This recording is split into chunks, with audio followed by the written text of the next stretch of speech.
Hello everyone, welcome to my YouTube channel. In this video I am going to show you how to open Task Manager on Windows 11. So in this video I will share 4 methods to open Task Manager on your Windows 11. Let's start with our first method. So on your keyboard you have to press Alt key, Control key and the delete button. So you have to press all 3 keys together.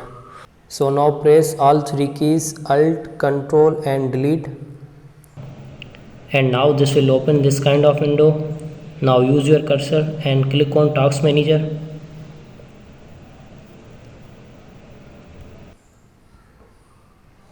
And this is how you can open your Task Manager.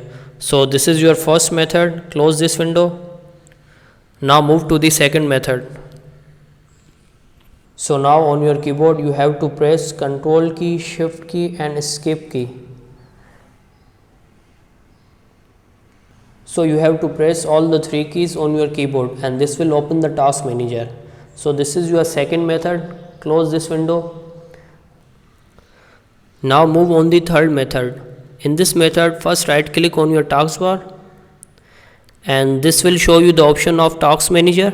So click on Task Manager. So this is how you can open your Task Manager. So this is your third method. Now close this window. So now move on the fourth method. In this method you have to press Windows key and R key together and this will open the run command. Now on the run command you have to type task mgr and then click on OK. So this will open Task Manager. So these are the 4 ways you can use to open Task Manager on Windows 11. So guys, in this video we saw how to open Task Manager in Windows 11. So if you find the video helpful, then don't forget to like and subscribe my YouTube channel.